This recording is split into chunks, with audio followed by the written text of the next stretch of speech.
আল্লাহ তাআলা সূরা নিসার মধ্যে বলেন, ইন্নাল্লাহা লা ইয়াগফিরু আন ইউশরাকা বিহি ওয়া ইয়াগফিরু মা দুনা যালিকা লিমান ইয়াশা ওয়া মান ইউশরাকা বিল্লাহি ফাকাদ দাল্লা দালালান বাঈদা। ইন্নাল্লাহা লা ইয়াগফিরু আন ইউশরাকা বিহি, যারা শিরক করবে আল্লাহ রাব্বুল আলামিন বলেন তাদের আমল ধুলার সাথে মিশিয়ে দেওয়া হবে। মুফাসসিরিন আমরা বলেন শিরক করবে যারা, চারটি পরিণতি ভোগ করবে তারা।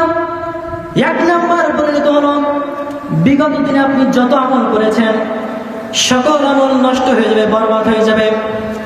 দুই নম্বরে হলো আপনি মুসলমান থাকবেন না, মুরতাদ হয়ে যাবেন। তিন নম্বরে হলো আপনার স্থায়ী ঠিকানা জাহান্নাম হয়ে যাবে। চার নম্বরে হলো আপনার জন্য জান্নাত হারাম হয়ে যাবে। তাহলে শিরক করবে যারা, চারটি পরিণতি ভোগ করবে তারা। এক নম্বর হলো আপনি বিগত দিনে যত আমল করেছেন সকল আমল নষ্ট হয়ে যাবে, বরবাদ হয়ে যাবে। আর দুই নম্বরে হলো আপনি মুসলমান থাকবেন, অর্থাৎ মুরতাদ হয়ে যাবেন। তিন নম্বরে হলো আপনার স্থায়ী ঠিকানা জাহান্নাম হয়ে যাবে। চার নম্বর আপনার জন্য জান্নাত হারাম হয়ে যাবে। সম্মানিত ভাইরা আমার, হযরত লুকমান হাকিম রাহমাতুল্লাহ আলাইহি তার কলিজার টুকরো সন্তানকে দুই নম্বর নসিহত করেছেন, হে আমার কলিজার টুকরো সন্তান, তোমাকে আমি দুই নম্বর নসিহত করলাম, তুমি পিতামাতার সাথে সৎ আচরণ করো, ভালো ব্যবহার করো।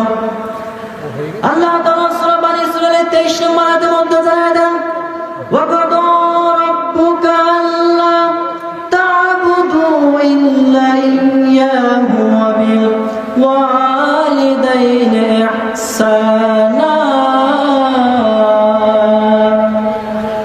আল্লাহ তাআলা বলেন, আমি ঘোষণা দিয়ে দিলাম তোমরা একমাত্র আল্লাহকে ইবাদত করবে, আর তোমরা পিতামাতার সাথে সৎ আচরণ করবে, ভালো ব্যবহার করবে। তাহলে আল্লাহ পাক নিজে নির্দেশনা দিয়েছেন তোমরা আমাকে আমার ইবাদত বন্দী করবে এবং তোমরা পিতামাতার সাথে সৎ আচরণ করবে। আল্লাহ তাআলা কোরআনুল কারীমের মধ্যে বলেন, ওয়া মা খালাকতুল জিন্না ওয়াল ইনসা ইল্লা লিয়াবুদুন।